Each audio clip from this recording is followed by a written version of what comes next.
Swayam Prabha. Digital India. Educated India.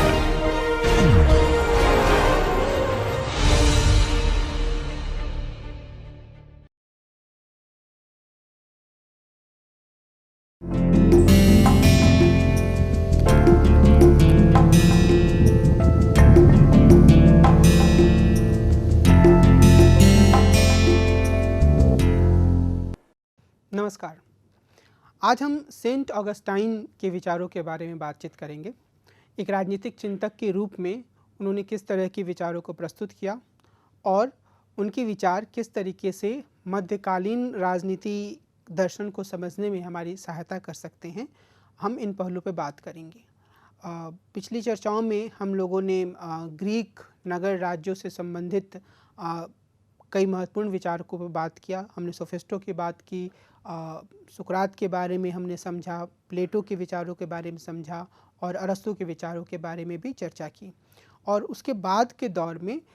जो ईसाई दौर जिसे हम कह सकते हैं, ख़ास तौर पे जो मध्य युग का पूरा दौर था, जिसमें कि धार्मिक चिंतन की काफ़ी प्राथमिकता रही, उसमें राजनीतिक दर्शन किस रूप में सामने आया, इसको समझने की अगर हम कोशिश करते हैं तो उस कोशिश में सेंट ऑगस्टाइन के विचार हमारी काफ़ी सहायता कर सकते हैं। इस पूरी परिचर्चा में मैं सबसे पहले एक प्रस्तावना दूंगा जिसके बारे में हम शुरू से भी चर्चा कर ही रहे हैं, और उसके बाद हम ईसाई राज्यों की उत्पत्ति और प्राथमिकता में बदलाव के बारे में बात करेंगे। सेंट ऑगस्टाइन का एक जीवन परिचय देखेंगे जिससे उनके संदर्भों के बारे में, यानी कि उनके जीवन में किस तरह की घटनाएं घटी, इसके बारे में भी हमें एक जानकारी मिलेगी। और उसके बाद हम ऑगस्टाइन और ईसाई रूढ़िवाद या ईसाई कंजर्वेटिज्म के विचार को देखेंगे और समझने की कोशिश करेंगे कि किस तरीके से सेंट ऑगस्टाइन एक तरीके से ईसाई धर्म के माध्यम से कुछ राजनीतिक बातों को आगे बढ़ा रहे हैं। और उसके बाद हम ऑगस्टाइन द्वारा प्रस्तुत स्वतंत्र इच्छा या फ्री विल तथा मनुष्यों की प्रकृति के मनोवैज्ञानिक निहितार्थ, यानी कि जो उनके एक फ्री विल की अवधारणा है वो क्या है, और मनुष्यों की जो प्रकृति है उसके मनोवैज्ञानिक समझ के संदर्भ में इसका क्या निहितार्थ है, इसको समझने का प्रयास करेंगे। उसके बाद जो उन्होंने अपनी पुस्तक सिटी ऑफ गॉड में अर्थली सिटी और हेवनली सिटी की जो परिकल्पना दी है उसके बारे में हम चर्चा करेंगे। अर्थली सिटी को हम पृथ्वी का नगर या दुनियावी शहर, दुनिया से संबंधित शहर कह सकते हैं, और जो हेवनली सिटी है उसे हम स्वर्ग का शहर की संज्ञा दे सकते हैं। पर इनकी परिभाषाएं क्या हैं, इनकी विशेषताएं क्या हैं, किस तरह के पहलू इनसे जुड़े हुए हैं, और उनका जो ऑगस्टाइन है उनके राजनीतिक विचारों के संदर्भ में क्या प्रभाव है, यह हम समझने का प्रयास करेंगे। फिर राज्य और असीम राजतंत्र के बारे में ऑगस्टाइन के विचारों को हम देखेंगे, और युद्ध और शांति के विचारों के संदर्भ में उन्होंने जिस तरह की बातें रखी उसका भी हम विश्लेषण करेंगे। क्योंकि ऑगस्टाइन का एक महत्व यह है कि उन्होंने जस्ट वॉर थियरी का शुरुआती स्वरूप पेश किया था। बाद में यह जस्ट वॉर थियरी लगातार चर्चा का विषय रहा। आधुनिक समय तक इसके बारे में बातचीत होती रही है कि किस तरीके से एक न्यायसंगत या न्यायपूर्ण युद्ध हो सकता है, किन स्थितियों में युद्ध की स्वीकार्यता हो सकती है, उसकी इजाज़त दी जा सकती है। तो हम इन सभी पहलुओं के संदर्भ में ऑगस्टाइन के विचारों को समझेंगे। जो सबसे महत्वपूर्ण बात है वो ये कि ऑगस्टाइन एक ऐसी परिस्थिति में इस दुनिया में एक चिंतक के रूप में आते हैं जिसमें कि पीछे की दुनिया से काफ़ी कुछ बदलाव हो चुका था, और वो इन बदलावों के संदर्भ में अपने विचारों को रखते हैं। कई बार हम उनके जो पूरे विचार हैं उसमें हम राजनीतिक पहलुओं को तलाशने का प्रयास करते हैं। कई आलोचक ऐसा प्रयास करते हैं कि राजनीतिक रूप से इसका क्या अर्थ हो सकता है, क्योंकि उनके लेखन में धार्मिक पहलुओं का काफ़ी प्रभाव है। तो यह एक हमेशा से ही चुनौतीपूर्ण काम रहा है आलोचकों के लिए या अध्ययनकर्ताओं के लिए कि वह किसी लेखक को उसके समय में अवस्थित करते हुए उसके विचारों पर धर्म, सामाजिक रूढ़ियों इत्यादि के प्रभावों को समझते हुए किस तरीके से राजनीतिक विचारों को प्रस्तुत करें। तो इस लिहाज से ऑगस्टाइन एक चुनौतीपूर्ण राजनीतिक चिंतक हैं, कम से कम अध्ययनकर्ताओं के लिए, आलोचकों के लिए। तो ईसाई राज्य की जो उत्पत्ति हुई, उन्होंने काफ़ी कुछ राजनीतिक दर्शन के प्राथमिकता में बदलाव किया। सेंट ऑगस्टाइन के विचारों को समझने के लिए यह आवश्यक है कि हम प्राचीन ग्रीक नगर राज्यों की व्यवस्था से ईसाई राज्यों की उत्पत्ति तक हुए बदलावों को समझें। ग्रीक चिंतन में राजनीतिक समुदाय को काफ़ी महत्व दिया गया और इस चीज़ को हमने देखा कि किस तरीके से सोफिस्ट भी यह मानते हैं कि राजनीतिक समुदाय महत्वपूर्ण है, क्योंकि यह व्यक्ति को अपने उद्देश्यों को प्राप्त करने में मदद करता है। लेकिन सुकरात ने, प्लेटो ने और अरस्तु ने इसे एक प्राकृतिक समुदाय के रूप में देखा और यह कहा कि इसका मनुष्य के जीवन के साथ अभिन्न नाता है। लेकिन धीरे धीरे ईसाई धर्म के प्रभुत्व का आभार होने के साथ राजनीतिक समुदाय की प्रमुख स्थिति खत्म हो जाती है और उसका स्थान धार्मिक समुदाय ले लेता है। अभी भी, यानी कि धार्मिक समुदाय की उत्पत्ति होने के बाद भी, लोगों का लक्ष्य सद्गुण युक्त जीवन या वर्चुअस लाइफ व्यतीत करना था। लेकिन अब सद्गुण को व्यक्ति के राजनीतिक जीवन के बजाय उसके धार्मिक जीवन से जोड़ा जाने लगा, यानी कि इस बात पर ध्यान दिया जाने लगा कि क्या वह धर्म से जुड़े हुए पहलुओं के अनुसार, धर्म से जुड़ी हुई मान्यताओं के अनुसार, धर्म द्वारा दिए जाने वाले निर्देशों के अनुसार अपना जीवन यापन कर रहा है या नहीं। लेकिन इसके पहले हम लोगों ने देखा था कि किस तरीके से ग्रीक राजनीतिक चिंतन काफ़ी हद तक सेकुलर आधार पर अवस्थित रहा है। स्टोइक्स के और मैकियावेली के बीच का जो पूरा समय है, यानी कि हम कह सकते हैं कि 300 ईसा पूर्व से लेके और मैकियावेली के बीच तक का समय, काफ़ी हद तक उसके बारे में माना जाता है कि उसमें दार्शनिक व्यवस्था पर ईसाई धर्म का प्रभुत्व हुआ। ईसाई धर्म जो है वो स्टोइक्स के बाद आता है, लेकिन उसके बाद के दौर में इनका काफ़ी प्रभुत्व रहा है। ईसाई धर्म का आरंभिक इतिहास टकराव और दमन का इतिहास है। तकरीबन 300 सालों तक ईसाई समूहों और समुदायों को रोमन साम्राज्य के अधिकारियों के हाथे प्रताड़ना का सामना करना पड़ा। चौथी सदी में 312 सी में रोमन शासक कॉन्टेस्टाइन ने ईसाई धर्म को स्वीकार कर लिया। इसके बाद ईसाई धर्म की स्थितियां बदलीं। रोमन शासक थियोडोसियस I ने एक कानून पारित करके गैर ईसाई पैगन धर्मों को प्रतिबंधित कर दिया। उस समय साम्राज्य एक तरह से ईसाई धर्म के प्रचार का साधन बन गया। बहुत से ईसाई विद्वान भी रोमन साम्राज्य को ईसाई धर्म के प्रसार का साधन मानने लगे। लेकिन कई ईसाई चिंतकों ने राजनीतिक और धार्मिक प्राधिकारियों के बीच जुड़ाव को संदेह से देखा और बाद के दौर में जब रोमन चर्च की स्थापना हुई तो फिर से रोमन चर्च ने भी ईसाई धर्म का प्रसार करने का काम किया। रोमन कैथोलिक चर्च मध्यकाल में एक बहुत ही मजबूत संस्था के रूप में विकसित हुआ। चर्च ने अपने अनुयायियों और सदस्यों को संगठित रखने के लिए हायरार्की या पदसोपान की अपनी संरचना का विकास किया, जिसमें पोप, कार्डिनल, बिशप और पादरी सम्मिलित हैं। इस पदसोपानी संगठन के बारे में ईसाई विचारकों के बीच भी काफ़ी वाद विवाद हुआ और मसलन 14वीं सदी में काउंसिलर आंदोलन ने इसका तीखा विरोध किया और बाद में हम जानते हैं कि मार्टिन लूथर के प्रयासों के कारण एक अलग हम कह सकते हैं संप्रदाय के रूप में प्रोटेस्टेंट धर्म का विकास हुआ। और इसके बारे में जब हम सेंट थॉमस एक्विनास की चर्चा करेंगे तब हम इसके बारे में और विस्तार से बातचीत करेंगे। और ये जो पूरा चर्च की क्या भूमिका होनी चाहिए, राजनीतिक समुदाय का क्या स्थान है, राजनीतिक और धार्मिक समुदाय के बीच में वाद विवाद के किस तरह के मसले रहे हैं, ये सभी पहलू मध्यकालीन राजनीतिक चिंतन में प्रमुख भूमिका अदा करते रहे हैं। और सेंट ऑगस्टाइन हम यह कह सकते हैं कि इसी पृष्ठभूमि में दुनिया में आते हैं। एक ऐसी पृष्ठभूमि जिसमें कि ग्रीक दर्शन व्यवस्था से अलग एक ईसाई धर्म के प्रभुत्व वाली व्यवस्था आती है और उसमें ईसाई धर्म का प्रसार करने का काम करने के लिए सिर्फ रोमन चर्च ही नहीं होता, रोमन कैथोलिक चर्च ही नहीं होता है, बल्कि जो रोमन साम्राज्य है उसका भी इस्तेमाल किया जाने लगता है। और उसके पीछे थोड़ी बहुत मुश्किल का दौर ईसाई धर्म के लिए रहता है, लेकिन बाद में ये दोनों इसका एक प्रसार करने लगते हैं। जो चर्च है वो बहुत ही मजबूत संस्था के रूप में सामने आ जाता है। तो एक ऐसी पूरी व्यवस्था में सेंट ऑगस्टाइन जो हैं वो अपने विचारों को रखते हैं और उनके विचारों को हमें इसी संदर्भ में देखना होगा कि एक ऐसा चिंतक जो खुद आगे चलकर चर्च से जुड़ता है, वह किस तरीके से ईसाई धर्म और उसकी मान्यताओं को राजनीति के साथ जोड़ने और अव्यक्त करने की कोशिश करता है। सेंट ऑगस्टाइन के विचारों से हमें इसकी स्पष्ट समझ मिलेगी। ऑगस्टाइन के जीवन परिचय की अगर हम बात करें तो सेंट ऑगस्टाइन का मूल नाम ऑरेलियस ऑगस्टाइन था। इनका जन्म उत्तरी अमेरिका के एक रोमन शहर थागास्टी में हुआ था। अब यह क्षेत्र वर्तमान अल्जीरिया का भाग है। ऑगस्टाइन एक काफ़ी अच्छे विद्यार्थी थे और इन्हें उच्चतर शिक्षा के लिए कारथागे भेजा गया। शिक्षा पूरी करने के बाद 371 में इन्हें रेटोरिक या वक्रपटुता के शिक्षक की नौकरी मिल गई।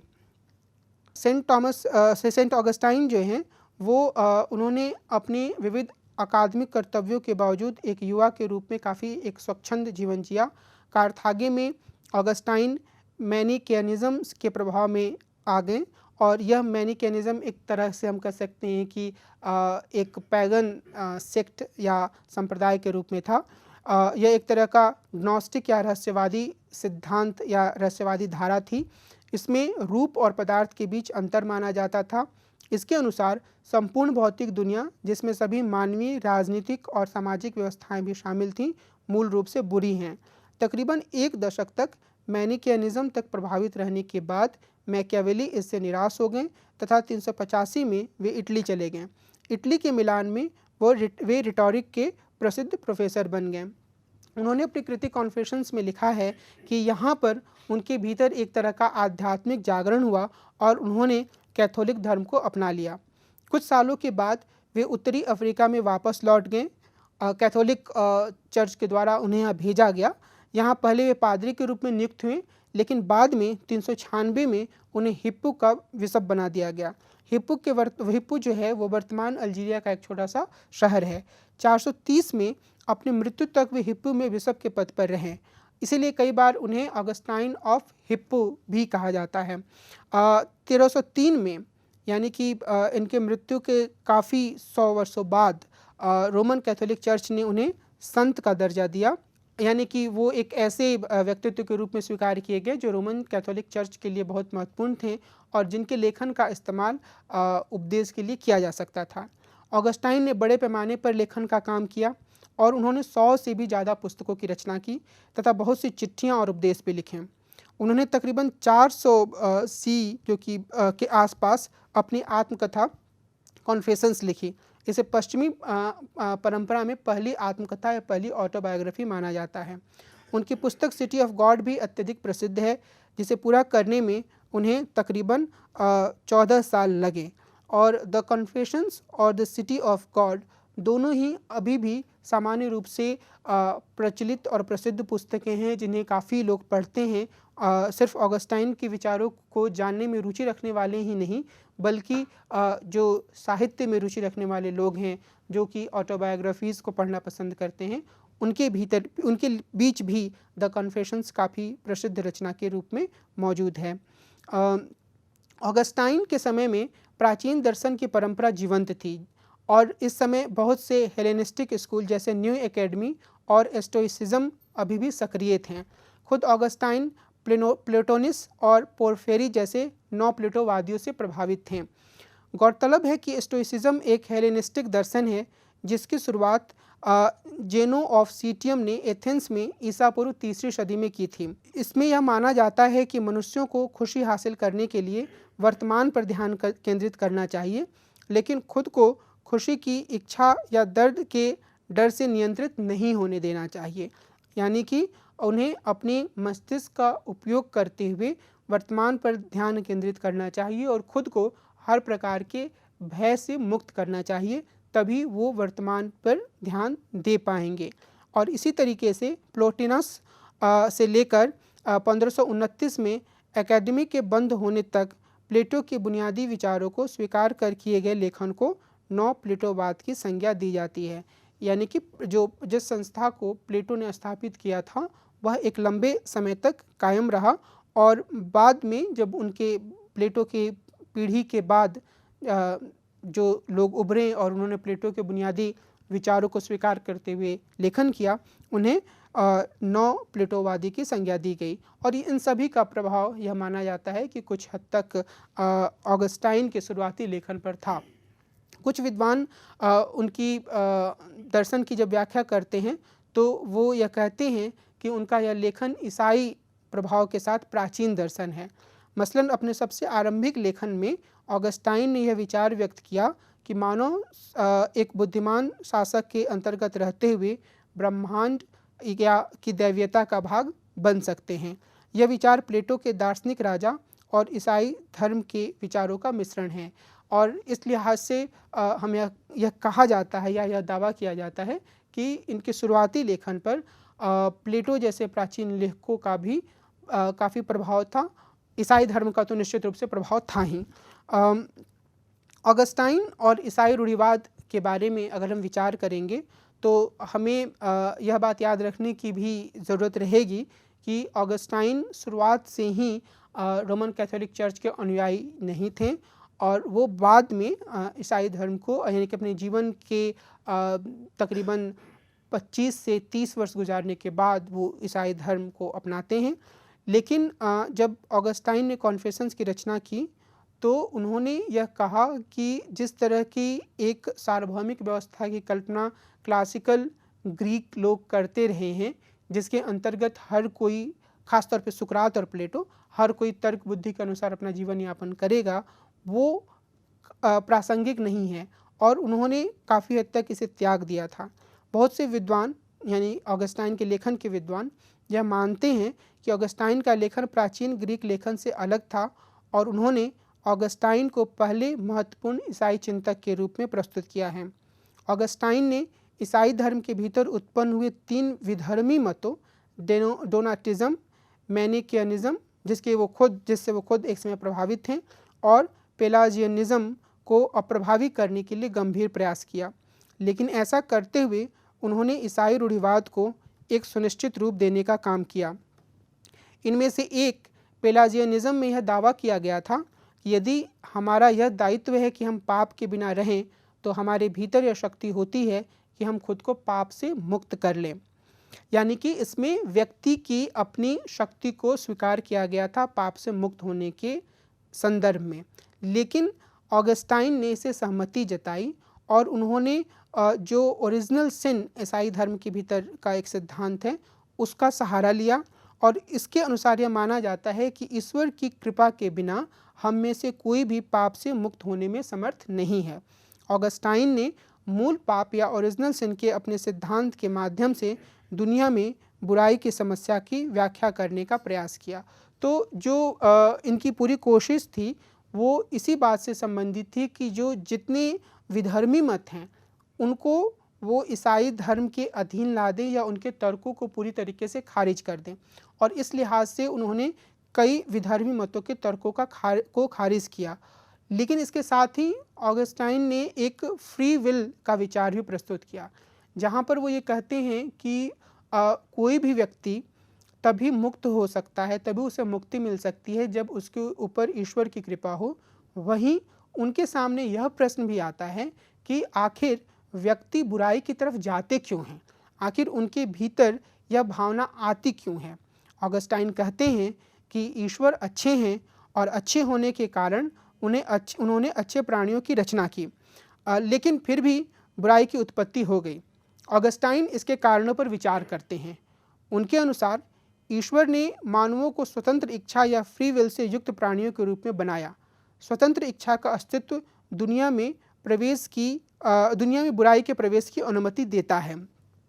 On free choice of the will के बुक 3 में ऑगस्टाइन कहते हैं कि खुला घोड़ा जड़ पत्थर से बेहतर होता है क्योंकि पत्थर के पास अपनी गति या धारणा नहीं होती है।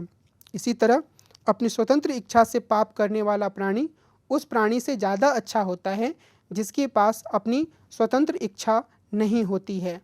स्वतंत्र इच्छा को तुलनात्मक रूप से सकारात्मक तरीके से प्रस्तुत करने के बाद ऑगस्टाइन ये रेखांकित करते हैं कि आखिरकार ईश्वर की कृपा से ही मानवों को मुक्ति मिल सकती है। लेकिन ऑगस्टाइन का जोर इस पर है कि अपनी स्वतंत्र इच्छा के कारण मनुष्य बुरे कर्मों की ओर आकर्षित होते हैं। यानी उनका यह कहना है कि मनुष्यों के भीतर स्वतंत्र इच्छा के रूप में एक ऐसा तत्व होता है जो उन्हें बुराई की ओर ले जाता है, जहाँ वह सिर्फ अपने सुख के बारे में सोचते हैं, जहाँ वो दूसरों से उनके चीज़ों को लेकर अपनी भलाई करने के बारे में सोचते हैं, जहाँ वो ये सोचते हैं कि दुनिया के तमाम तरह की आकर्षक वस्तुएं उनके पास आ जाएं। और अपने पुस्तक कन्फेशंस में वो ये कहते हैं कि अपने बचपन के में उन्होंने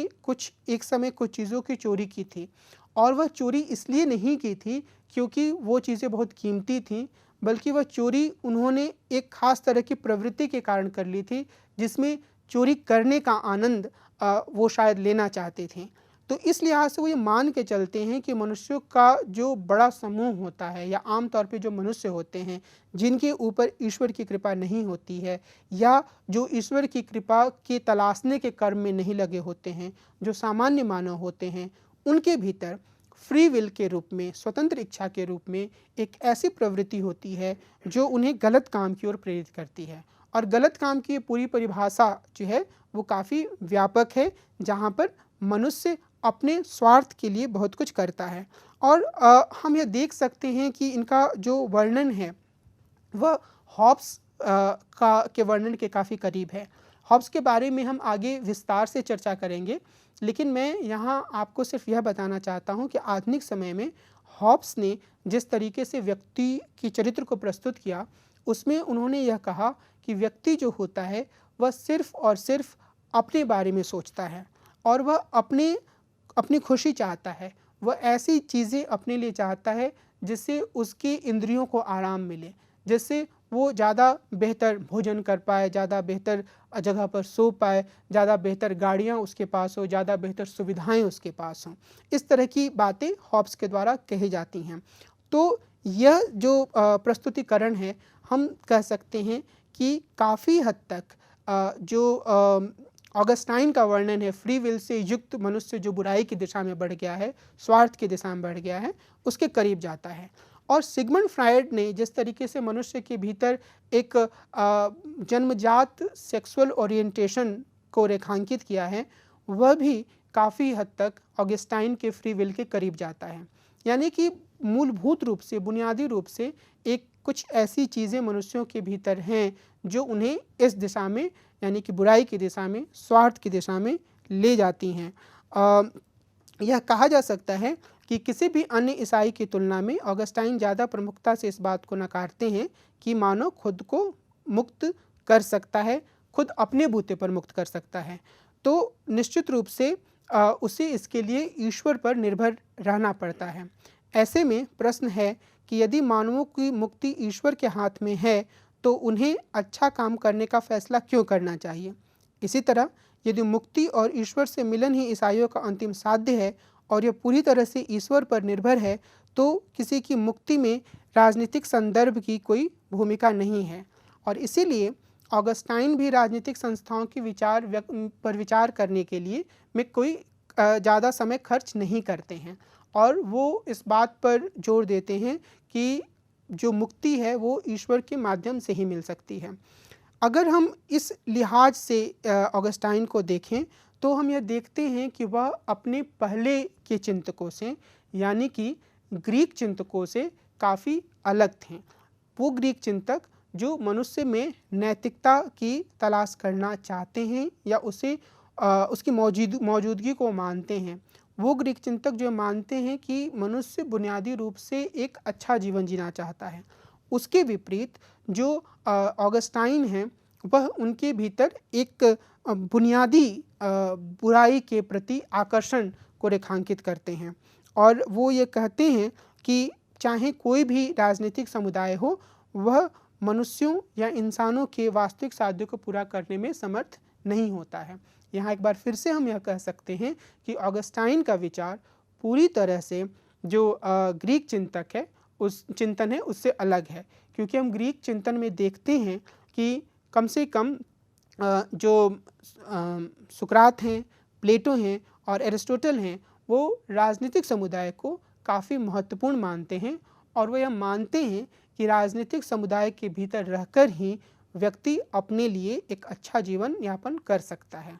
सोफिस्टों से अगर हम ऑगस्टाइन की तुलना करें तो सोफिस्ट जो हैं वो बुराई के बारे में इस तरीके से परीक्षण नहीं करते हैं, लेकिन वो यह ज़रूर कहते हैं कि मनुष्य स्वार्थी होता है, और वो इस बात की भी तरफदारी करते हैं कई सोफिस्ट कि स्वार्थी मनुष्यों से भरी दुनिया में सफलता पाने के लिए मनुष्यों को या व्यक्तियों को वो सब कुछ करना चाहिए जो वो कर सकते हैं। लेकिन जो ख़ास बात है वो ये कि सोफिस्ट कोई धार्मिक आधार नहीं देते हैं कि जिस तरीके की बात ऑगस्टाइन कर रहे हैं कि मनुष्यों की मुक्ति धार्मिक आधार पर या ईसाई धर्म के आधार पर हो सकती है। तो हम स्पष्ट रूप से देख सकते हैं कि जो ऑगस्टाइन का चिंतन है वो किस तरीके से ग्रीक चिंतन से एक अलग दिशा में जाता है, और इसमें एक तरह का धार्मिक आधार काफ़ी गहरे रूप में मौजूद है। लेकिन अगर हम इस धार्मिक आधार को एक तरफ रखते हुए बिल्कुल एक सेकुलर राजनीतिक आधार पर इसकी विवेचना करते हैं तो हम ये पाते हैं कि इनके मनुष्यों की फ्री विल का जो इनका विचार है वो काफ़ी हद तक हॉब्स या सिगमंड फ्रायड का जो विचार है उससे मिलता जुलता है या उसके करीब जाता है। हालांकि ऑगस्टाइन यह भी मानते हैं कि कुछ ऐसे लोग होते हैं जिन पर ईश्वर की कृपा होती है, और जिसको कि अपने बाद के लेखन में जिसके बारे में हम आगे विचार करेंगे वो यह कहते हैं कि वह स्वर्ग के नगर के निवासी होते हैं। लेकिन ये लोग भी कभी बुराई के रास्ते पर जा सकते हैं क्योंकि उनके भीतर इस तरह की प्रवृत्ति मौजूद होती है। तो ऑगस्टाइन पूरी तरीके से हॉब्स जैसे नहीं हैं जो सभी मनुष्यों को बुरा बोलते हैं, लेकिन उनके लेखन में मनुष्यों की प्रवृत्ति, उनके मनोवैज्ञानिक स्वरूप का जिस तरीके से वर्णन है उससे एक ऐसा मनुष्य ही समाज में सामने आता है जो मुख्य रूप से अपने हितों के बारे में सोचता है। हाँ, यह जरूर है कि एक छोटी संख्या इससे अलग भी हो सकती है। ऑगस्टाइन सिर्फ इस बात से चिंतित नहीं है कि बुराई है, उनका यह भी कहना है कि दुनिया में बुराई का फैलाव काफ़ी तेज़ी से और काफ़ी ज़्यादा मात्रा में होता जा रहा है। एडम और ईव के ओरिजिनल सिन के बाद इंसानों ने अपनी मुक्ति या स्वतंत्र इच्छा का उपयोग करते हुए ज़्यादातर बुरे काम ही किए हैं, ऐसा ऑगस्टाइन का मानना है। ईश्वर ने इंसानों को अपनी छाया के रूप में निर्मित किया, लेकिन इंसान हमेशा से ही कमज़ोर और पाप की दिशा में बढ़ने वाले जीव रहे। यहाँ ऑगस्टाइन के चिंतन और प्राचीन ग्रीक चिंतन में स्पष्ट अंतर देखा जा सकता है, जिसके बारे में हम लोगों ने अभी चर्चा की। मैंने आपको बताया कि किस तरीके से जो प्राचीन ग्रीक चिंतन है उसमें व्यक्ति या मनुष्यों की कल्पना नैतिक रूप में की गई है, कम से कम सुकरात, प्लेटो और एरिस्टोटल के लेखन में। अब हम आगे इस बात पर विचार करेंगे कि किस तरीके से ऑगस्टाइन पृथ्वी के नगर और स्वर्ग के नगर के अपने विचारों को रखते हैं, अर्थली सिटी और हेवनली सिटी के अपने विचारों को रखते हैं। अपनी पुस्तक सिटी ऑफ गॉड में ऑगस्टाइन पृथ्वी के नगर और स्वर्ग के नगर के बीच में अंतर करते हैं। वो जिस शब्द का इस्तेमाल करते हैं वो अर्थली सिटी और हेवनली सिटी है, जिसके लिए हम दुनियावी शहर भी कह सकते हैं अर्थली सिटी को। उनका ये कहना है कि जो पृथ्वी का नगर होता है वह किसी सेकुलर राज्य से, और स्वर्ग का जो नगर होता है उसे कैथोलिक चर्च से नहीं जोड़ा जाना चाहिए। यानी कि वो ऐसी किसी दुनिया की बात नहीं कर रहे हैं जहाँ पर हम कह सकते हैं कि दो अलग अलग तरह के शहर बसे हुए हैं। इसके बजाय वो ये कह रहे हैं कि मनुष्यों के समूह मिश्रित होते हैं, यानी कि एक ही गली में, एक ही मोहल्ले में या एक ही शहर में हमें इसी तरह के लोग रहते हुए मिल जाएंगे, जिनमें से एक को हम कह सकते हैं कि यह पृथ्वी के नगर के निवासी हैं, और दूसरे के बारे में हम यह कह सकते हैं कि अच्छा ये स्वर्ग के नगर के निवासी हैं। और इसमें हम इस बात का भी ध्यान रखेंगे कि जो ईसाई चर्च या किसी अन्य सामाजिक समूह की तरह रोमन साम्राज्य में भी ये नगर आपस में गुथे हुए हैं। और यहाँ गौर करने की बात है कि वो ईसाई चर्च को भी इसमें शामिल करते हैं, यानी कि धार्मिक संस्थाओं में भी इन दोनों तरह के नगरों के लोग रहते हैं। तो उनकी जो पूरी अवधारणा है वो ये है कि दो तरह के जो नगर हैं उनमें से एक जो पृथ्वी का नगर है और दूसरा जो स्वर्ग का नगर है वो ऐसी कोई चीज़ नहीं है जो अलग अलग स्थानों पर बसी हुई है, या एक धरती पर है और दूसरा स्वर्ग में है, या एक धरती पर थोड़े बुरे स्थान पर है और दूसरा धरती पर ही किसी अच्छे स्थान पर है। बल्कि उनका यह कहना है कि इन दोनों नगरों के लोगों की जो मनोवृत्तियाँ होती हैं, जो सोच होती है, जो प्राथमिकताएं होती हैं, जो चाह होती है, वो अलग अलग होती है। लेकिन हम इन्हें ऐसे मिश्रित समूहों के रूप में देख सकते हैं जिनका अस्तित्व हर जगह होता है। और इसमें वो चर्च को भी शामिल करते हैं कि चर्च के लोग भी, या चर्च में काम करने वाले लोगों में भी, या चर्च के लिए काम करने वाले लोगों में भी हम इन दोनों नगरों के लोगों की मौजूदगी को देख सकते हैं।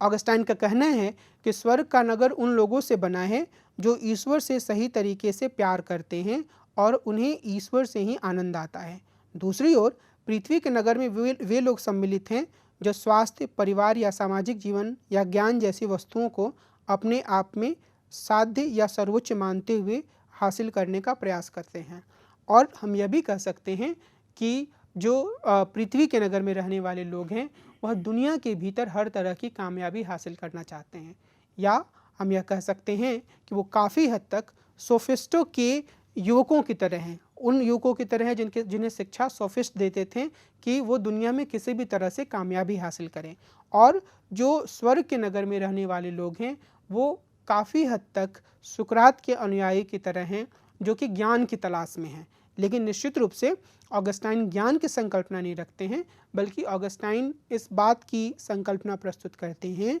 कि किस तरीके से व्यक्ति खुद को ईश्वर से जोड़ने की कोशिश करता है। क्यों? क्योंकि वो मुख्य रूप से ईसाई धर्म को एक आदर्श मानते हुए उसके आधार के रूप में एक विचार प्रस्तुत करने की कोशिश कर रहे हैं। ऑगस्टाइन मानते हैं कि दोनों नगरों में अलग अलग वस्तुएं सर्वोच्च प्रेम के रूप में हैं, इसलिए इनमें बुनियादी फ़र्क है। यानी कि एक नगर में जहाँ पर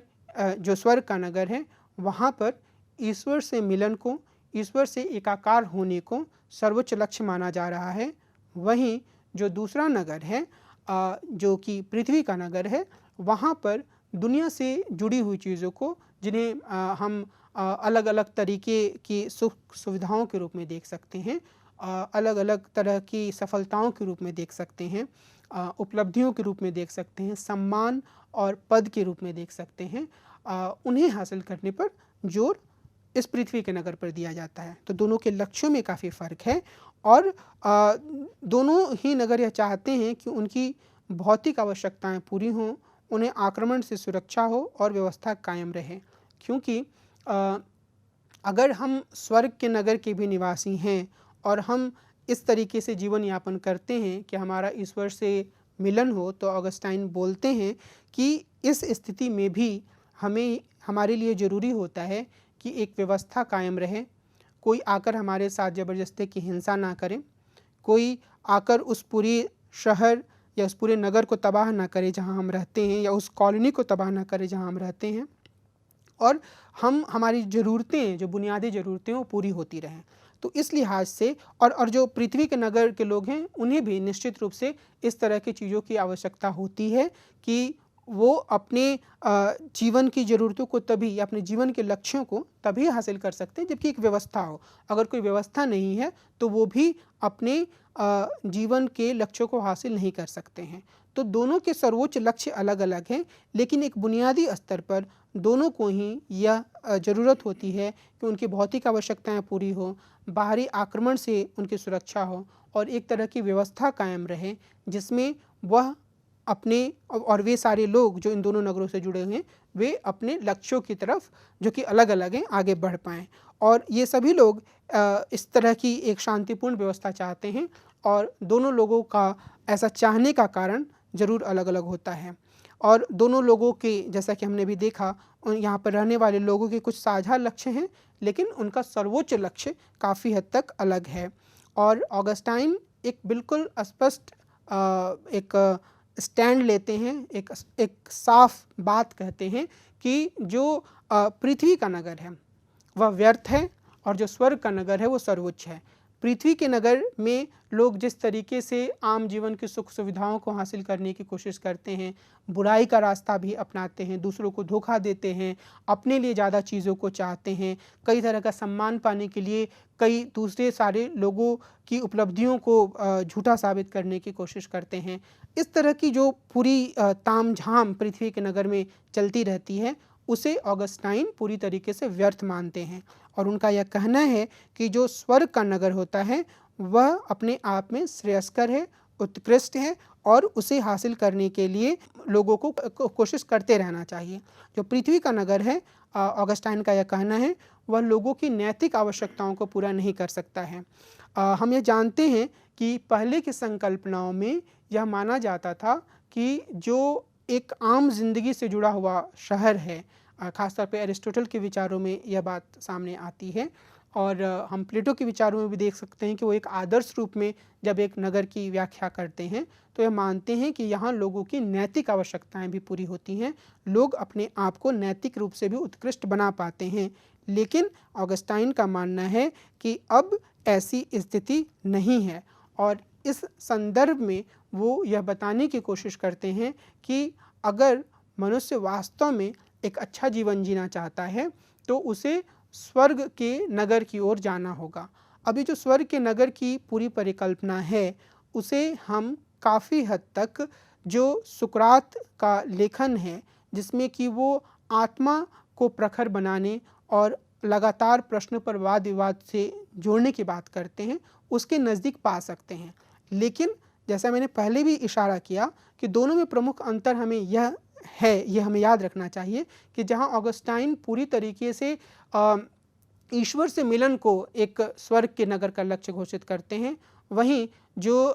सुकरात हैं वह यह मानते हैं कि जो मौजूदा नगर है उसी में लगातार संवाद करते हुए और कुछ महत्वपूर्ण प्रश्नों पर बात करते हुए, लेकिन जो जीवन की जो भौतिक आवश्यकताएं हैं उनसे उनके प्रति ज़बरदस्ती का आकर्षण ना रखते हुए, उनके मोह में ना पड़ते हुए हम अपनी आत्मा को ज़्यादा प्रखर बना सकते हैं, हम सत्य और ज्ञान की प्राप्ति कर सकते हैं। तो वो एक सेकुलर स्तर पर सुकरात अपनी बातों को रख रहे हैं या अन्य ग्रीक चिंतक भी, और ऑगस्टाइन पूरी तरीके से एक धार्मिक स्तर पर बातों को रखते हुए कहते हैं कि ज़रूरत इस बात की है कि लोग पृथ्वी के नगर में जो व्यर्थ का जीवन जी रहे हैं उसको छोड़ें और वो स्वर्ग के नगर की ओर आएँ। और इसी संदर्भ में वो राज्य की भूमिका को भी निर्धारित करने का प्रयास करते हैं। सेंट ऑगस्टाइन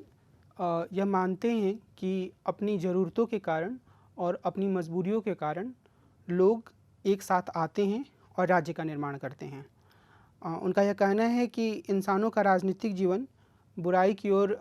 आनुवांशिक झुकाव के कारण और बुरा हो गया है। आनुवांशिक झुकाव से यहाँ तात्पर्य यह है कि जिस तरीके का एक फ्री विल पीढ़ी दर पीढ़ी चला आ रहा है, उसके कारण, उस फ्री विल के कारण लोगों का झुकाव ऐसी चीज़ों की तरफ हुआ है जिन्हें ऑगस्टाइन बुरा मानते हैं, जो सिर्फ इसलिए बुरी नहीं है क्योंकि उसमें व्यक्ति अपने सम्मान की लालसा कर रहा है या पद की लालसा कर रहा है, यानी कि वह पृथ्वी के नगर के सदस्य के रूप में रह रहा है, बल्कि वो इसलिए भी बुरी हैं कि कई बार वह इन चीज़ों को पाने के लिए दूसरों का नुकसान करता है। तो इस लिहाज से ऑगस्टाइन मानते हैं कि इंसानों का राजनीतिक जीवन लगातार बुरा होता जा रहा है और पाप से भरी दुनिया में एक न्यूनतम स्तर तक व्यवस्था कायम रखने के लिए बल प्रयोग की एक संस्था के रूप में राज्य का निर्माण हुआ है। और चूँकि इंसानों को धरती पर रहना है, इसलिए एक निश्चित सीमा तक व्यवस्था कायम रखने की ज़रूरत है। और जैसा कि हमने पहले देखा था कि पृथ्वी के नगर के निवासी और स्वर्ग के नगर के निवासी, यानी कि अर्थली सिटी और हेवनली सिटी, दोनों के ही सदस्य इस बात पर सहमत हैं कि उन्हें कुछ निश्चित बुनियादी चीज़ों की आवश्यकता है जिससे कि वे अपने सर्वोच्च लक्ष्य की ओर आगे बढ़ पाएँ, और इन निश्चित बुनियादी चीज़ों को पूरा करने के लिए राज्य का गठन किया जाता है और ये सभी आपस में मिलकर एक राज्य को आगे बढ़ाते हैं। निश्चित रूप से राज्य निर्माण का जो यह विचार है वह सुकरात और प्लेटो और अरस्तु के विचारों से काफ़ी अलग है। हमने इन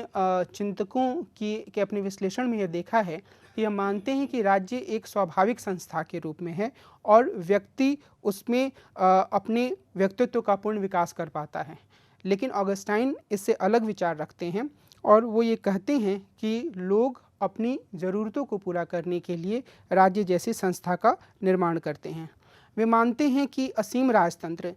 यानी कि ऑगस्टाइन मानते हैं कि असीम राजतंत्र के द्वारा ही राजनीतिक व्यवस्था को कायम रखा जा सकता है। ऐसे राजतंत्र में राजा के पास यह शक्ति होती है कि वह अव्यवस्था पैदा करने वाले प्रजाजनों को नियंत्रण में रखे। यहाँ एक महत्वपूर्ण बिंदु यह भी है कि चूँकि ऑगस्टाइन कुल मिलाकर यह मानते हैं कि ये जो दुनिया है जिसमें लोग रह रहे हैं, चाहे वह पृथ्वी की दुनिया हो, चाहे वह स्वर्ग पृथ्वी का शहर हो, पृथ्वी का नगर हो या स्वर्ग का नगर हो, अर्थली सिटी हो या हेवनली सिटी हो, असल में उनकी आखिरी मुक्ति जो है वो ईश्वर तक पहुँचने में ही है। और इस लिहाज से वह अपनी बहुत ऊर्जा खर्च नहीं करते हैं कि एक अच्छी राजनीतिक व्यवस्था कैसे स्थापित की जाए, इसका वर्णन वो बहुत विस्तार से करने की भी कोशिश नहीं करते हैं। तो मुख्य रूप से उनका ध्यान असीम राजतंत्र या एब्सोल्यूट मोनार्की की तरफ है और वे यह कहते हैं कि राजनीतिक और न्यायिक प्राधिकार के संस्थाएं और उनकी प्रशासनिक और बल प्रयोग की एजेंसियां इस लक्ष्य के लिए कार्य करती हैं। वे बुराई को नियंत्रण में रखती हैं और अच्छाई को शांति से जीवन यापन करने के लिए स्थान उपलब्ध कराती हैं। और इस लिहाज से यह उन लोगों के लिए भी अच्छा होता है जो पृथ्वी के नगर या अर्थली सिटी के सदस्य हैं, क्योंकि अगर कोई व्यवस्था ना हो तो वो हमेशा ही इस भय में जीवन व्यतीत करेंगे कि पता नहीं कौन आए और उनकी किसी सामान को छीन कर चला जाए। तो ये एक ऐसी अव्यवस्था हो सकती है जो हॉब्स की प्राकृतिक अवस्था के अनुरूप होगी, जिसके बारे में हम कुछ समय बाद विस्तार से चर्चा करेंगे। हॉब्स की प्राकृतिक अवस्था में हर व्यक्ति अपने स्वार्थ से प्रेरित है और अपने स्वार्थ से प्रेरित होकर ही वह काम करता है और इसके लिए हर व्यक्ति डरा रहता है कि सामने वाला कोई दूसरा व्यक्ति आएगा और उसके पास जो चीज़ें हैं वो उसे छीन कर ले जा सकता है या उसकी हत्या तक कर सकता है। तो यही डर जो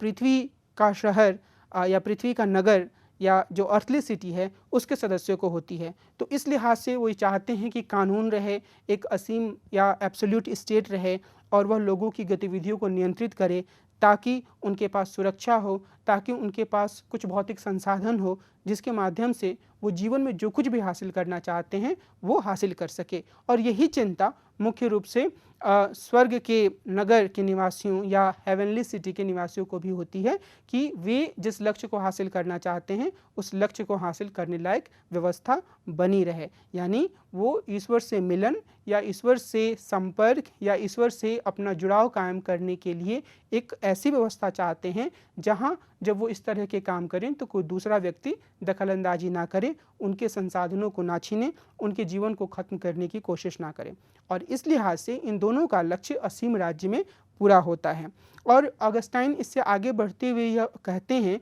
कि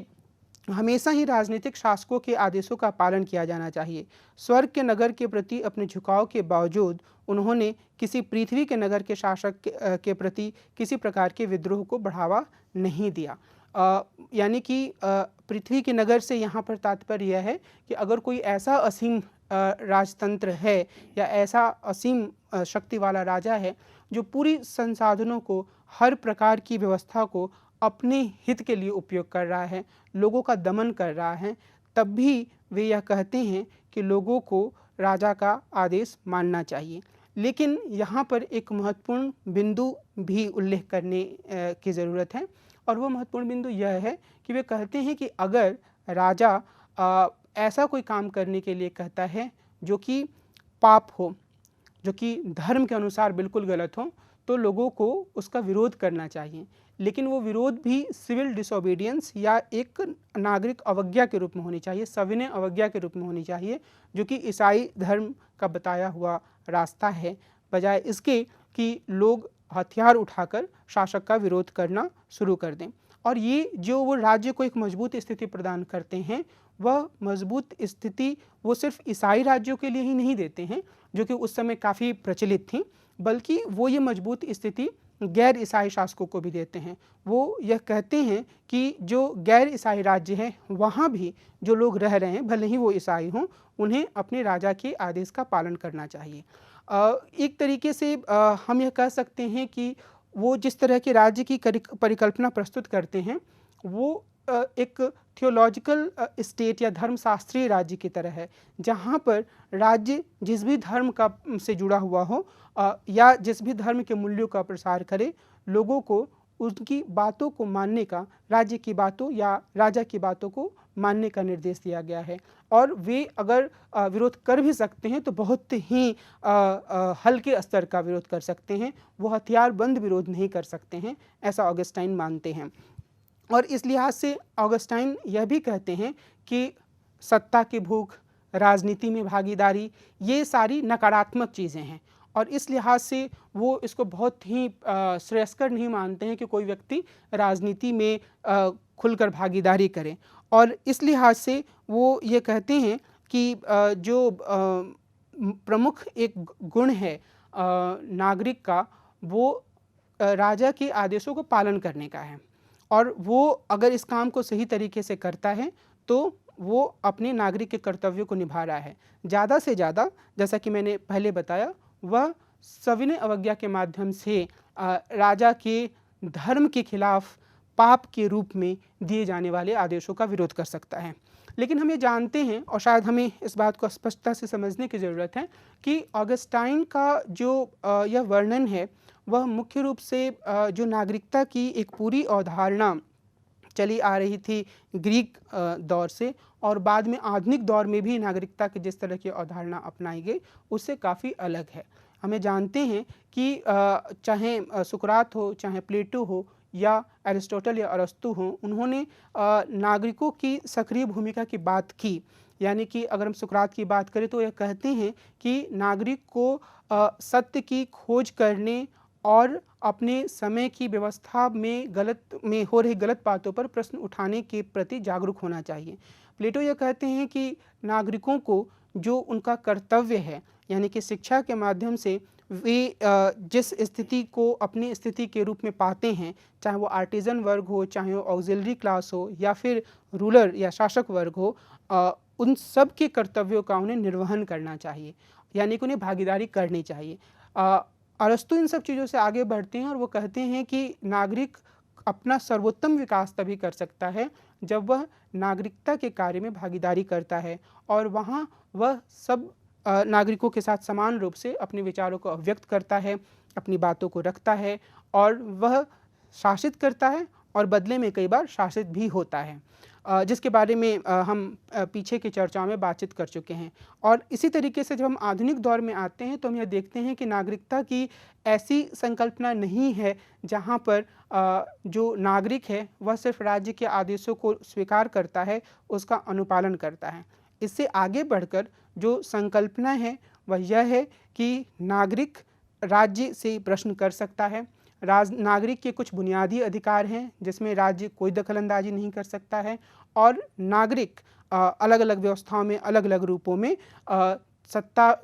के चुनाव में भागीदारी कर सकता है, और जो शासन की गतिविधियां हैं उनमें भागीदारी कर सकता है। लेकिन ऑगस्टाइन की जो पूरी परिकल्पना है, जिसमें कि वो एथिक्स और पॉलिटिक्स यानी कि नीति शास्त्र और राजनीति को बिल्कुल अलग अलग कर देते हैं, और नीति शास्त्र को वो धर्म से जुड़ा हुआ मानते हैं, और वो ये कहते हैं कि अगर हम नीति शास्त्र का अनुपालन कर रहे हैं तो हमें ईश्वर से मिलन का प्रयास करना चाहिए, और राजनीति जो है वो एक निकृष्ट किस्म की गतिविधि है जिसमें कि व्यक्तियों को नहीं उलझना चाहिए, क्योंकि जो उनका सर्वोच्च लक्ष्य होना चाहिए उसके लिए राजनीति एक बाधक के रूप में है। तो इस लिहाज से वो एक राज्य की परिकल्पना करते हैं, राज्य का वर्णन करते हैं, असीम राजतंत्र का समर्थन करते हैं, और अत्यंत ही सीमित किस्म की आज्ञा पालन करने वाली नागरिकता की परिकल्पना करते हैं, जिसके पास सिर्फ धर्म के खिलाफ खुला पाप करने का आदेश दिए जाने पर विरोध करने का अधिकार है। ऑगस्टाइन के विचारों का एक बहुत ही महत्वपूर्ण तत्व युद्ध और शांति से संबंधित उनका विचार है। ऑगस्टाइन ने जस्ट वॉर थियरी प्रस्तुत की, यानी कि न्यायोचित युद्ध का सिद्धांत या न्यायपूर्ण युद्ध का सिद्धांत। अक्सर ये सवाल किया जाता है कि कोई युद्ध न्यायपूर्ण कैसे हो सकता है। जो ऑगस्टाइन हैं वो यह कहने की कोशिश करते हैं कि कुछ खास परिस्थितियों में युद्ध की इजाज़त दी जा सकती है, और इस लिहाज से माना जाता है कि वो एक आरंभिक यथार्थवादी चिंतक थे। यथार्थवादी इस अर्थ में कि वह रियलिटी को समझते हैं, यथार्थ को समझते हैं कि कोई ऐसी परिस्थिति हो सकती है जहाँ पर युद्ध की ज़रूरत हो। वह एक नॉर्मेटिव या मानकीय स्थिति नहीं लेते हैं, मानकीय पोजीशन, मानकीय दृष्टिकोण नहीं अपनाते हैं कि युद्ध हर स्थिति में बुरा है। शायद यह कहना हर किसी के लिए आसान है, लेकिन ऑगस्टाइन इस विषय से जूझते हैं और वो इसमें से कुछ निष्कर्ष के रूप में बातों को सामने लाते हैं और वह कहने की कोशिश करते हैं कि कुछ स्थितियों में युद्ध की अनुमति दी जा सकती है। उनके अनुसार यदि हम बुरे लक्ष्यों के लिए किए गए युद्धों में हुए जान माल के नुकसान और हिंसा पर विचार करेंगे तो हम इस बात से सहमत हो जाएंगे कि यदि अन्य के कारण युद्ध करना भी पड़े तो सिर्फ सीमित और न्यायोचित युद्ध ही किया जाना चाहिए। यानी कि किसी भी कारण से अगर युद्ध करना पड़े तो सीमित और न्यायोचित युद्ध ही किया जाना चाहिए। और ऑगस्टाइन ने विभिन्न प्रकार के युद्धों की काफ़ी तीखी आलोचना की। उन्होंने यह कहा कि एक समुद्री लुटेरे में और एक बड़े साम्राज्य के नेतृत्व करने वाले राजा में अंतर यही होता है कि समुद्री लुटेरा जो है वो छोटे मोटे नाव के साथ समुद्र में लूट करता है और जो बड़ा शासक होता है उसके पास बड़े बड़े जहाज़ होते हैं, बड़ी सेना होती है, कई तरह के हथियार होते हैं और उसके माध्यम से वो दूसरे राज्य पर कब्जा जमाता है। और वह कहते हैं कि जो युद्ध में जान माल का नुकसान होता है वह बिल्कुल ही गलत है और इसलिए हर प्रकार के युद्ध का विरोध किया जाना चाहिए। लेकिन इसके साथ ही वह यह भी स्वीकार करते हैं, जैसा कि मैंने शुरुआत में कहा, कि कुछ ऐसी परिस्थितियां हो सकती हैं जहां पर शायद युद्ध के अलावा कोई और उपाय ना हो। वे कहते हैं कि मनुष्यों के साथ साथ शासक भी सुरक्षा की चिंता से ग्रस्त रहते हैं। ऐसा कोई समय नहीं आता है जब वे इस चिंता से पूरी तरह से मुक्त हों, लेकिन इसका समाधान बड़े पैमाने पर युद्ध नहीं है, क्योंकि इससे बर्बादी के साथ साथ प्रतिशोध और हिंसा का एक चक्र भी आरंभ हो जाता है। इसका अर्थ यह है कि अगर हम यह सोचते हैं या कोई भी शासक यह सोचता है कि वह अपने तथाकथित दुश्मन को, जिससे वह असुरक्षा महसूस कर रहा है, मिसाल के तौर पर अगर हिंदुस्तान के लोग पाकिस्तान से असुरक्षा महसूस कर रहे हैं, तो वे एक बार बहुत बड़ा युद्ध करेंगे और उसके बाद समस्या हमेशा के लिए ख़त्म हो जाएगी। ऑगस्टाइन के विचारों का अनुसरण करते हुए हम यह कह सकते हैं कि ऐसा नहीं होगा, क्योंकि वह एक प्रतिशोध या बदला लेने की भावना की श्रृंखला का आरंभ करता है और इसके आधार पर कई तरह के युद्धों का जन्म होता है। यहाँ पर हम प्रथम विश्व युद्ध और द्वितीय विश्व युद्ध का उदाहरण भी ले सकते हैं। प्रथम विश्व युद्ध के बाद जर्मनी हारा और उसके बाद जर्मनी के साथ जो बर्ताव दूसरे देशों ने किया, उसके विरोधी देशों ने किया, उसके कारण ही एक ऐसी ज़मीन तैयार हुई जिसमें हिटलर जैसे नेता को सफलता मिली और द्वितीय विश्व युद्ध की आधारशिला तैयार हुई। कुल मिलाकर बिंदु यहाँ पर यह है कि किसी का दमन करने के लिहाज से युद्ध की तरफ आगे बढ़ना न्यायोचित नहीं है। ऑगस्टाइन ये कहते हैं कि सिर्फ अपनी सुरक्षा युद्ध का आधार नहीं हो सकती है। एक न्यायपूर्ण शासक सिर्फ आवश्यक न्यायपूर्ण युद्ध ही करता है। इसका लक्ष्य अवांछित हमले से अपने राज्य और निर्दोष लोगों की सुरक्षा करना होता है। युद्ध का लक्ष्य अपने पड़ोसी से प्यार करना और ज़्यादा प्रामाणिक शांति हासिल करना होना चाहिए। इस आधार पर एक कमतर बुराई या दुखद आवश्यकता के रूप में युद्ध को स्वीकार किया जा सकता है। इसमें सामाजिक सुरक्षा और प्रेम तथा आवश्यकता पड़ने पर सहयोगी की सहायता करने की भावना सम्मिलित है। और निश्चित रूप से ऑगस्टाइन युद्ध का एक पूर्ण सिद्धांत पेश नहीं करते हैं और यह कहा जा सकता है कि उनके विचार इस धर्मशास्त्रीय रूप से ज़्यादा बड़े शुभ को हासिल करने के लिए किसी की हत्या नहीं की जानी चाहिए, इससे अलग जाते हैं। यानी कि वो एक समय पे युद्ध की इजाज़त दे देते हैं, लेकिन जैसे मैंने भी उल्लेख किया कि वह यह मानते हैं कि अगर कोई हमला करता है और हमें अपनी सुरक्षा करनी होती है, तभी हमें युद्ध की अनुमति देनी चाहिए। लेकिन उस युद्ध में भी हमें अपनी तरफ से कभी प्रेम का, सौहार्द का, मित्रता का रास्ता नहीं खोलना चाहिए, नहीं बंद करना चाहिए। यानी कि हमें अपनी तरफ से मित्रता का, प्रेम का और सौहार्द का दरवाज़ा खुला रखना चाहिए, जिससे कि आगे हम अपने पड़ोसी के साथ या जिससे हम युद्ध कर रहे हैं उससे एक बेहतर संबंध बना सकें। जो एक कमी के रूप में एक आखिरी बिंदु का मैंने जो उल्लेख किया वो यही है कि वो युद्ध का एक तो पूर्ण सिद्धांत नहीं देते हैं, लेकिन इसके साथ ही वो एक धर्म से जुड़े हुए चिंतक है और यहाँ हम ये देख सकते हैं कि किस तरीके से एक जो धर्मशास्त्रीय चिंतन होता है, जिसका कि आरोप या जिसके आधार पर ऑगस्टाइन की आलोचना होती रही है, उससे अलग हटकर वो इस बात को ले आते हैं कि धर्म में जो ये कहा गया है कि किसी भी हालत में किसी की हत्या नहीं की जानी चाहिए, किसी बड़े शुभ को या किसी बड़े गुड को हासिल करने के लिए, वो उससे एक कदम पीछे हटते हैं और इस बात पर जोर देते हैं कि आत्म सुरक्षा के लिए या अपने लोगों की सुरक्षा के लिए प्रेम की भावना के साथ कुछ युद्ध किए जा सकते हैं। तो इस लिहाज से सेंट ऑगस्टाइन जो हैं वो अपने युद्ध और शांति से संबंधित विचारों को अव्यक्त करते हैं। संक्षेप में हम यह कह सकते हैं कि वो राज्य के विस्तार के लिए या दूसरे राज्यों के संसाधनों पर कब्जा करने के लिए युद्ध को नकारते हैं, लेकिन आत्म सुरक्षा के लिए युद्ध की अनुमति देते हैं और इसके साथ ही वो यह जोड़ते हैं कि इस तरह के युद्ध में प्रेम की भावना बनी रहनी चाहिए, यानी कि यह बहुत ही एक आवश्यक बुराई के रूप में युद्ध को स्वीकार करते हैं। यहाँ उल्लेखनीय बात यह है कि जो ऑगस्टाइन ने सिद्धांत प्रस्तुत किया वह मध्य युग में जस्ट वॉर थियरी के रूप में हमेशा ही मौजूद रहा, क्योंकि अगर सभी शासक या ईसाई धर्म के मूल्यों को मानते या सभी सेना के लोग ईसाई धर्म के मूल्यों को मानते, जिसमें कि कहा गया है कि किसी बड़े शुभ के लिए भी किसी की हत्या ना हो, तो कोई युद्ध होता ही नहीं। तो जस्ट वॉर थियरी ने एक ऐसा आधार प्रदान किया जिसके सूत्रों को मानते हुए युद्ध को सही ठहराया गया और बाद में थॉमस एक्विनास ने कुछ और पहलुओं को इसमें जुड़ा और मोटे तौर पे ऑगस्टाइन के विचार को आगे बढ़ाया। हम यह भी देखते हैं कि आधुनिक समय में भी जस्ट वॉर के सिद्धांत को का हवाला दिया जाता है, खास तौर पे जब अमेरिका ने आतंकवाद के खिलाफ अपने संघर्ष के नाम पर अफ़गानिस्तान या इराक में युद्ध छिड़ा, तो बहुत सारे सिद्धांतकारों ने जस्ट वॉर थियरी का सहारा लिया कि कुछ मौक़ों पर युद्ध आवश्यक हो जाता है। लेकिन यहाँ एक और कमी दिखती है ऑगस्टाइन के सिद्धांत में, जहाँ वो फ्री सेल्फ की बात करते हैं और यह कहते हैं कि मनुष्य में अपने आप में एक प्रवृत्ति होती है कि वो बुराई की तरफ जाए। तो ऐसे में यहाँ वो कुछ मानकीय आधारों पर तो बातें कह रहे हैं कि युद्ध सिर्फ आवश्यकता पर होना चाहिए और उसमें प्रेम की भावना होनी चाहिए, लेकिन वे इस फ्री विल जिसमें कि मनुष्य अनावश्यक रूप से गलत काम की ओर जाता है उसका समाधान नहीं करते हैं। अगर हमारे पास फ्री विल रहेगा तो हम हमेशा ही यह कोशिश करेंगे कि हम अपने राज्य की सीमा का विस्तार करें, हम हमेशा ही यह कोशिश करेंगे कि दूसरे राज्यों के संसाधनों पर हमारा कब्जा हो जाए। और